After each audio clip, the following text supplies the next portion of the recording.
sommaire ce soir, petits pots, biberons, couches, la science au service de nos bébés. Les purées en petits pots ont été inventées il y a 50 ans. Quels sont leurs secrets de fabrication? Les industriels rajoutent-ils des vitamines, des conservateurs? Sont-ils différents des petits pots faits maison? Et à quel âge doit-on commencer à en donner à nos enfants? Nos biberons et tétines d'aujourd'hui n'ont pas toujours ressemblé à ça. Comment, grâce à la science, ont-ils évolué pour garantir la sécurité de nos bébés? Faut-il les stériliser ou pas? Avons-nous raison de nous méfier du plastique? À quoi servent les fameuses tétines à vitesse? Pour le savoir, Mac Lesguy a pouponné. De sa naissance jusqu'à ce qu'il soit propre vers l'âge de 3 ans, un bébé utilise en moyenne 4000 couches. Ultra absorbantes, anti-fuite, comment sont-elles conçues et testées? Les couches lavables reviennent en force, mais revisitées par la science. Qu'ont-elles de plus que les langes d'antan? Tests, réponses et conseils de nos spécialistes sur ces incontournables de nos bébés, c'est maintenant dans E = M6.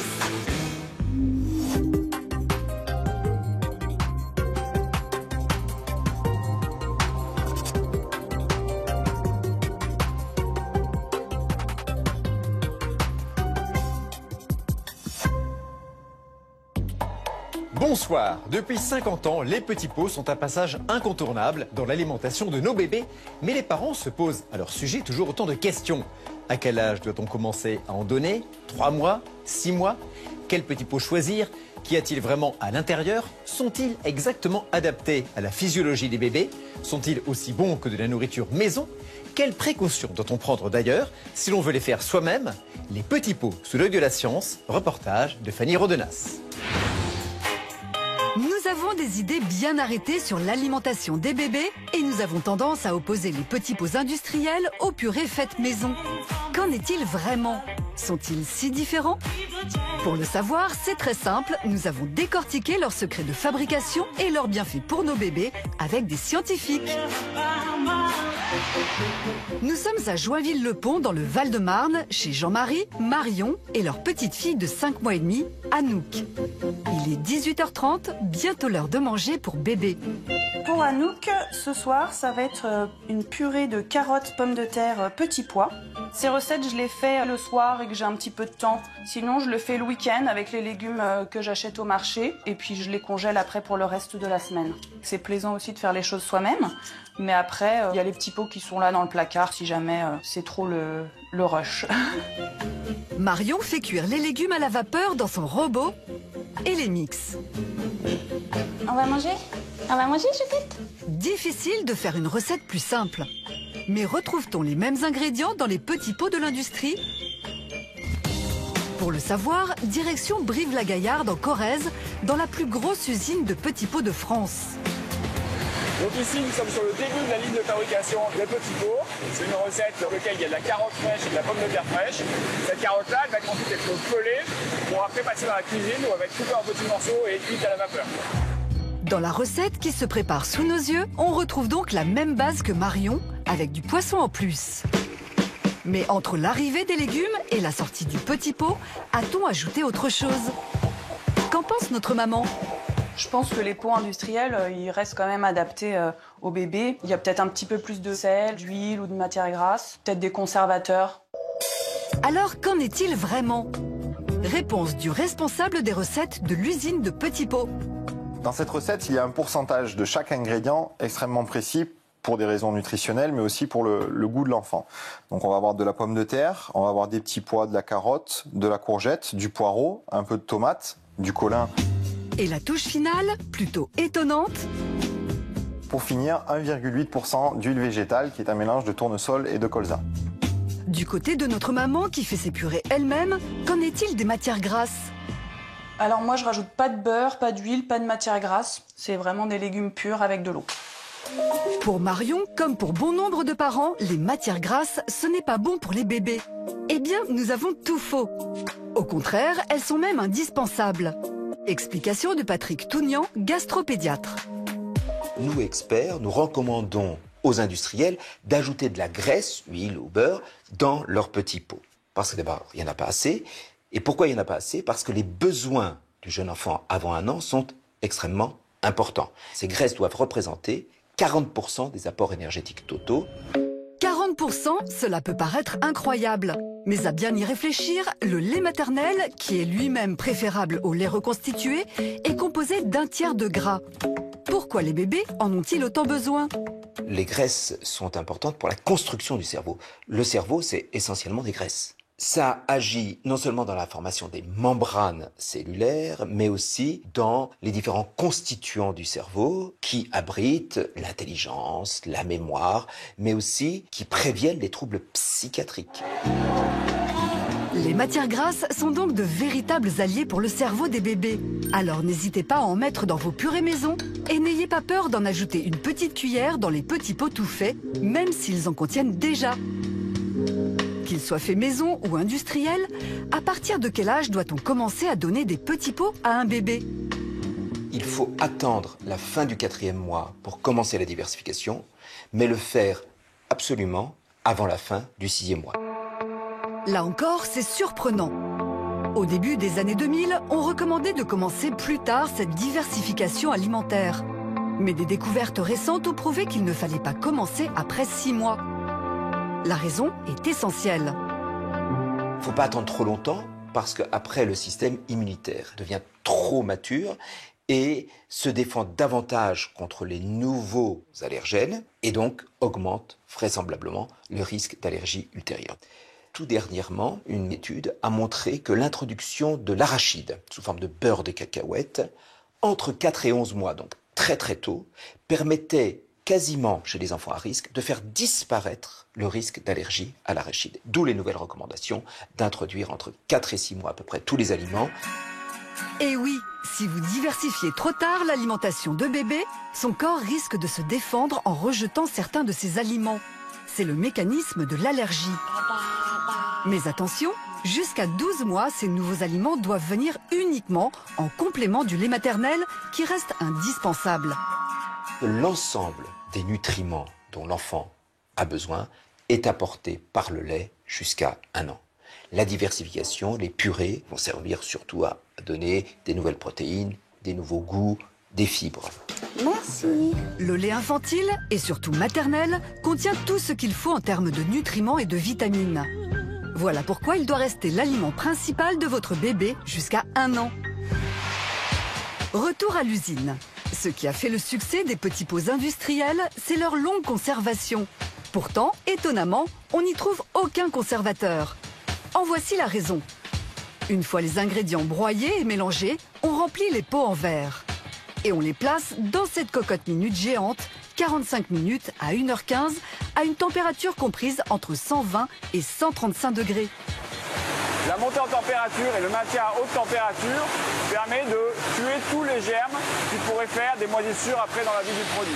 Grâce à la stérilisation, nous n'avons pas besoin de conservateurs qui de toute façon sont interdits par la réglementation infantile et c'est ce qui nous permet de conserver le produit pendant plusieurs mois après la date de production.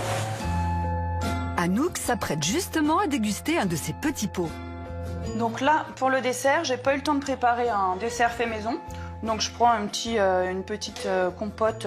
Elle aime bien, elle est pas difficile. Oui, oui, chérie, ça arrive. C'est le dessert. C'est bon, chérie? C'est pas maman qui l'a fait, celle-là. Mais t'aimes quand même.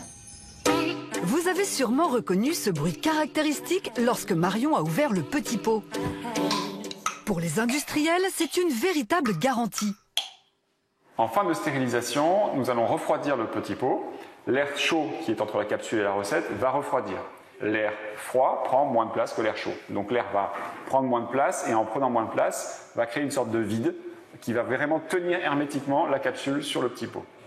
Donc ce petit pot, bien fermé hermétiquement, on peut le conserver 18 mois. Une fois que je vais l'ouvrir, on a entendu ce fameux pop à l'ouverture et maintenant on peut le conserver 48 heures au réfrigérateur. Et si on veut faire des petits pots soi-même, quelles précautions doit-on prendre? Les précautions à prendre sont essentiellement des précautions infectieuses. Il faut préparer la purée et la donner rapidement à l'enfant, jeter ce qui reste dans l'assiette et non pas la conserver. Et la purée elle doit se conserver 24-48 heures au réfrigérateur. C'est exactement comme pour les préparations en usine. Logique, puisqu'il n'y a pas de conservateur. Alors, petit pot maison ou industriel, faut-il en privilégier un pour diversifier l'alimentation de bébé? En introduisant des petits pots ou la nourriture artisanale, on va introduire autant de protéines qu'il y aura d'aliments différents. Si on a envie de faire à manger, ça sera très très bien. Si on n'aime pas, si on n'a pas le temps, les petits pots feront l'affaire. Vous l'aurez compris, entre les petits pots maison ou acheter tout fait, l'essentiel est de proposer de nouveaux aliments à vos bébés, d'y ajouter les matières grasses indispensables à son développement et de les lui donner assez tôt pour qu'il les tolère toute sa vie. E=M6, l'histoire étonnante d'autres objets incontournables de nos bébés dans quelques instants. Et qu'en dit la science? Restez avec nous, à tout de suite. Vous allez découvrir la science étonnante qui se cache à l'intérieur d'une couche jetable. Ultra absorbante, anti-fuite, anti-irritation, quels sont les matériaux utilisés et comment teste-t-on son efficacité? Les couches lavables et réutilisables font leur grand retour, mais elles sont bien plus pratiques que les langes en tissu d'antan. Sont-elles aussi performantes que les couches jetables? Toutes les réponses dans quelques instants.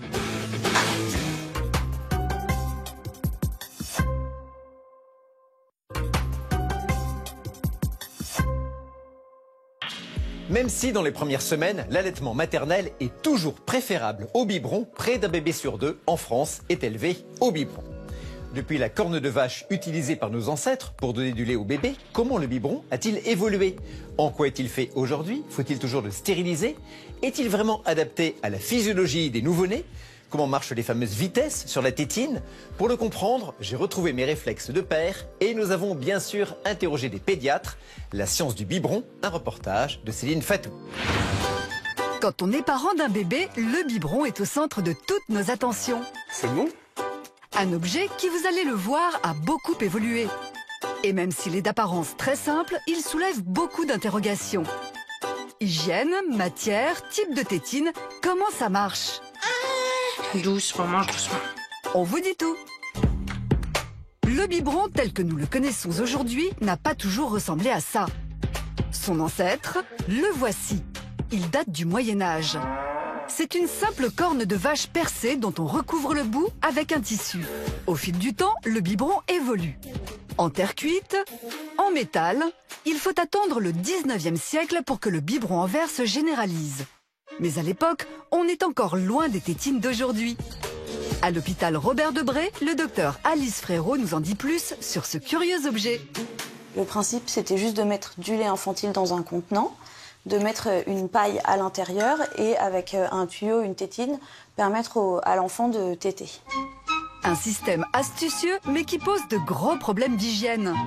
On avait beaucoup de mal à nettoyer ces tuyaux, donc il y a un certain nombre de bactéries qui peuvent se développer dans le lait et créer chez l'enfant, chez le nouveau-né qui est un peu fragile, des diarrhées avec de la fièvre qui peuvent conduire à une déshydratation.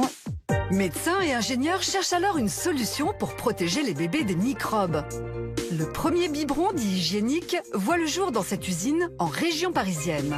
Colette Amos, la fille de son inventeur, nous explique en quoi il a révolutionné la santé des bébés. Voilà le premier biberon Raymond qui a été créé donc en 1946 avec un pas de vis, une bague. À l'intérieur de cette bague, une tétine en caoutchouc.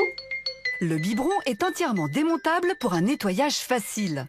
Son innovation majeure, ce capuchon qui protège la tétine des bactéries. On vissait le tout et le biberon stérilisé était hygiénique jusqu'au moment de donner à boire au bébé. À l'époque, les scientifiques préconisent en effet de stériliser toutes les parties du biberon en les faisant bouillir à 100 degrés, ce qui détruit les bactéries. Mais aujourd'hui, est-il obligatoire de stériliser le biberon? Pour le vérifier, faisons une expérience.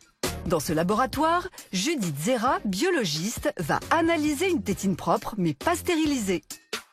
Nous avons réalisé l'ensemencement donc avec une tétine qui a été lavée donc à l'eau chaude avec du liquide vaisselle. C'est-à-dire qu'on a ensemencé, mis à l'étuve et regardé et observé après 24 heures de pousse.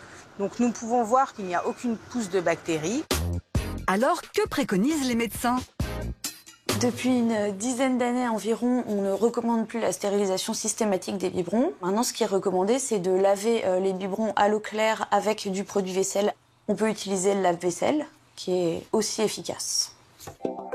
La science a donc permis d'obtenir des biberons faciles à nettoyer. Puis sont apparus des biberons plus légers, en plastique. Et vous, vous êtes plutôt biberon en verre ou en plastique? Le verre. Pourquoi? Alors, choix tout d'abord écologique et aussi par rapport à tout ce qu'on entend sur la pollution des biberons en plastique. Je préférais le verre parce que dans le plastique, à l'époque, on parlait de bisphénol A.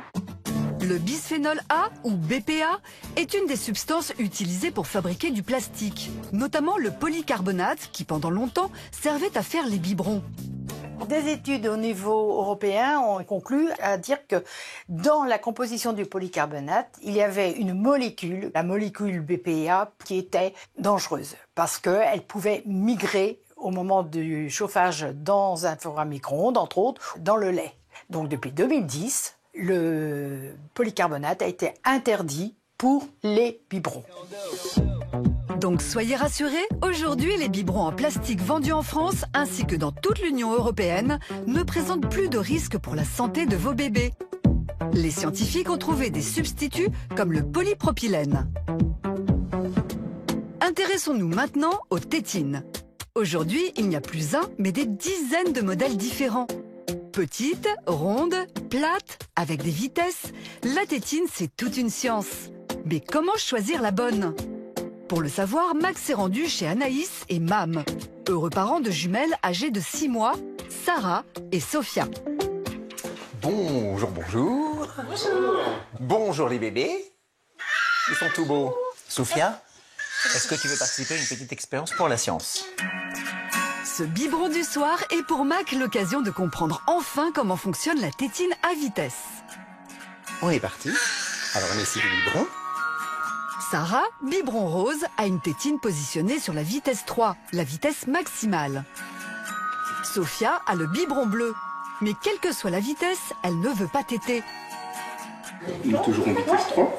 Toujours en vitesse 3. Ah oui, mais c'est un goinfre. Eh oui, Sarah a englouti son biberon en quelques minutes. Élise Chenel, puéricultrice, va nous expliquer pourquoi. Donc, les vitesses sur les biberons, 1, 2, 3, ça marche vraiment? Ça marche parce qu'en fait, plus vous allez augmenter la vitesse, plus le lait va couler vite. Il n'y a pas de moteur dans la tétine pour faire avancer le lait plus vite. C'est la forme de la tétine et la forme de l'ouverture qui fait que l'enfant a moins de pression à faire sur la tétine, le lait il coule plus vite. Regardez, le trou des tétines à vitesse est une fente. Si l'on tourne le biberon vitesse 1 face à la bouche du bébé, la fente horizontale laisse passer peu de lait. À vitesse 2, la fente se trouve en diagonale et s'ouvre un peu plus. Vitesse 3, la fente verticale forme un trou plus gros. Le débit est donc plus important. La vitesse que l'on choisit dépend de l'âge du bébé et de sa capacité à ingérer rapidement une quantité importante de lait. Mais ce n'est pas une science exacte. Les bébés ont aussi leurs préférences. Sophia, elle, a préféré une tétine classique, sans vitesse, mais adaptée à son âge. Si on doit retenir une chose, c'est qu'il n'y a pas de règle générale. Le seul conseil qu'on puisse donner, ce que Mam fait d'ailleurs très bien, c'est d'être à l'écoute de son enfant et voir quand est-ce qu'il est heureux et qu'il est à l'aise, c'est ça? Tout à fait. Et les personnes qui les connaissent le mieux, ce sont leurs parents. Ça, c'est vrai. Grâce à nos spécialistes, vous savez désormais que les biberons sont conçus pour être nettoyés facilement, sans forcément passer par une stérilisation. Et la grande variété de tétines garantit le confort de nos tout-petits. Mais malgré tout ce que propose la science, vous l'aurez compris, c'est bébé qui décide. De sa naissance jusqu'à l'âge de 3 ans, vous allez utiliser pour votre bébé entre 3 et 4 000 couches. C'est énorme. Et pour garder bébé au sec, les couches sont devenues des produits de haute technologie. Capacité absorbante, élasticité, confort. Comment, grâce à la science, ont-elles évolué? Comment sont-elles fabriquées aujourd'hui? À quelle fréquence faut-il les changer? Les nouvelles couches réutilisables qui font une percée sur le marché des couches pour bébés sont-elles aussi hygiéniques que les classiques? Une bonne couche de science dans ce reportage de Carole Patrijon. Aujourd'hui, nos bébés portent presque tous des couches jetables. Mais souvenez-vous, jusque dans les années 50, les bébés étaient longés avec des tissus que l'on attachait avec des épingles à nourrice. Une méthode contraignante. Dans les années 60, les couches jetables font leur apparition. Une révolution qui simplifie le quotidien des familles encore aujourd'hui. T'as fini ton goûter, Jo, ou pas? Nous sommes avec Fanny et ses 2 enfants, Jo, 2 ans et demi, et Lou, le petit dernier, âgé de 3 mois et demi. Pour le changer, Fanny utilise des couches jetables. Toutes les 4 heures, je lui change ses couches, généralement avant ou après un biberon. Un jeune enfant rejette jusqu'à 500 ml d'urine par jour, soit l'équivalent de cette bouteille d'eau. Alors Fanny change son bébé au moins 5 fois par jour. Moi, je trouve que c'est plus pratique de prendre des couches jetables quand on a des enfants en bas âge. Parce qu'il y a énormément de choses à faire par ailleurs. Et pendant ce temps, elle sait que son bébé reste bien au sec. Mais qu'est-ce qui donne aux couches jetables ce pouvoir si absorbant? Pour le découvrir, direction l'Allemagne, près de Francfort, dans le centre de recherche d'un grand fabricant de couches. Ici, la science de la couche, ça passe par des bébés qui jouent les cobayes et testent les dernières innovations. Ils s'activent, gambadent et remplissent leurs couches. Ensuite, des ingénieurs comme Emmanuel Béguet vérifient grâce à des capteurs les performances des couches. Le taux d'humidité sur peau sèche était de 5,4, qui est très normal pour une peau non couverte. Et le taux d'humidité dans la couche était également de 5,4, ce qui montre le rôle de la couche. Incroyable! Après 1 heure et un pipi, la peau du bébé est aussi sèche à l'intérieur qu'à l'extérieur de la couche. Mais comment est-ce possible? Pour percer le secret des couches, le plus simple, c'est d'en découper une. Les couches modernes sont constituées de plusieurs strates. Une couche de polypropylène, un tissu synthétique pour la douceur et le confort du bébé, une couche de polyester qui va attirer l'humidité, et une couche de cellulose, une matière naturelle issue du bois qui ressemble à du coton. C'est le premier absorbant de la couche. La cellulose agit comme une éponge, elle va capter l'eau, mais lorsqu'on va la presser, elle va relarguer l'eau. Les premières générations de couches étaient composées uniquement de cellulose. L'eau était absorbée, mais relâchée quand le bébé bougeait. Les fesses ne restaient donc pas au sec. Dans les années 80, une innovation vient améliorer les couches. C'est cette poudre répartie à l'intérieur. Regardez sur ces images accélérées. Elle absorbe le liquide jusqu'à former une matière solide. Le superabsorbant est un polymère de polyacrylate de sodium. C'est un motif qui est répété parfois des milliers de fois. À l'état sec, il va être replié sur lui-même. Et une fois qu'il va être en contact avec l'urine, il va gonfler jusqu'à 30 fois son poids. Et il va bloquer l'eau à l'intérieur. Résultat, une fois imbibé, la surface de la couche reste sèche. Le dosage de poudre est calculé afin de pouvoir absorber la charge d'urine la plus importante, celle de la nuit, jusqu'à 200 ml. Mais il reste un problème à résoudre. Au fur et à mesure, cela peut créer un paquet au niveau du jet.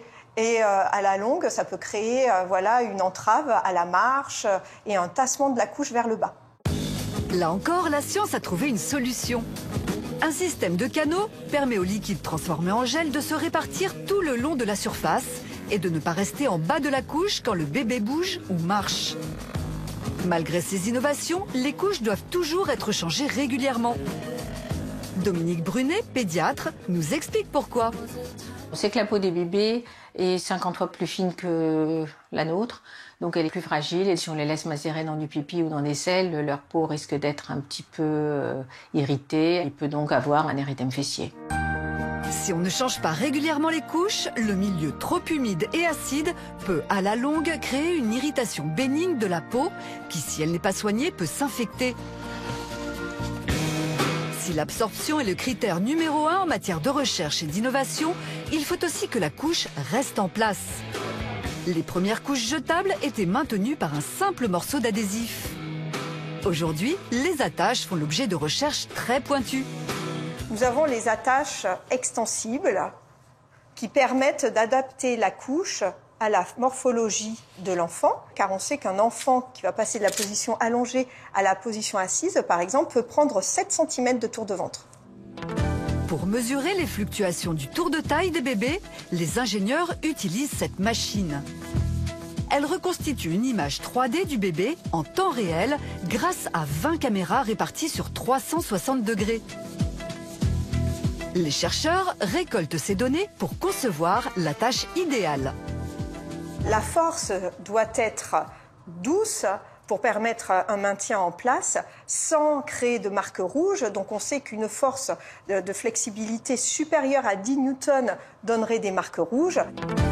10 newtons, c'est l'équivalent de la force exercée par une masse d'1 kilo. En revanche, une force trop faible de l'ordre de 4 newtons ou en dessous laisserait tomber la couche et donnerait du bâillement. Tout est donc pensé pour que les bébés soient à l'aise. Mais ces couches ultra performantes peuvent avoir des effets plutôt inattendus. Les super couches que nous avons maintenant sont extrêmement confortables, donc évidemment l'enfant n'est pas peut-être prêt à être propre et probablement aussi que ça déculpabilise les parents. Quand les couches étaient en tissu et qu'il fallait tout le temps les laver, les parents étaient un tout petit peu plus pressés à ce que les enfants soient propres. Le confort pourrait donc retarder légèrement l'acquisition de la propreté. Mais pas de panique, dans tous les cas, autour de 2-3 ans, les enfants finissent toujours par aller sur le pot. Aujourd'hui, une nouvelle tendance fait son apparition, la couche lavable. C'est le même principe que les langes d'antan, mais modernisé. Environ 3% des jeunes parents français utiliseraient ces couches. C'est le cas de Damien, le papa de la petite Lucie, âgée de 8 mois. Les couches lavables, c'est pour éviter de jeter à la poubelle des tonnes et des tonnes de couches. C'était un choix aussi de santé pour le bébé, pour qu'il ne soit pas en contact avec des produits chimiques qu'on trouve dans les couches. La couche de Lucie comporte 3 parties. Une culotte en tissu synthétique, le même que celui des vêtements de sport, un carré absorbant en microfibre que l'on installe, puis on pose sur le dessus un voile de coton pour jeter les excréments. L'absorption est presque la même que celle des couches jetables. On utilise à peu près 6 à 7 couches par jour. On fait surtout très attention à la changer au bon moment. Quand la couche est sale, on la passe à la machine. Mais est-ce aussi hygiénique qu'une couche jetable? Les changes n'ont aucune raison d'être stériles. D'ailleurs, les couches jetables ne sont pas stériles non plus. Une couche qui est lavée dans les 24 heures n'est pas plus dangereuse qu'une couche jetable. Un lavage en machine à 60 degrés minimum permet d'éliminer les principales bactéries présentes dans les selles. Vous l'avez vu, les couches sont de véritables objets high-tech. Absorption, fixation, ergonomie, tout est étudié pour le confort et l'hygiène des bébés. Prochain objectif des scientifiques, mettre au point des couches aussi fines que de simples sous-vêtements. Eugène M6, c'est terminé pour ce soir. Très bonne soirée, bonne fin de week-end. On se retrouve dimanche prochain, même heure. Au revoir.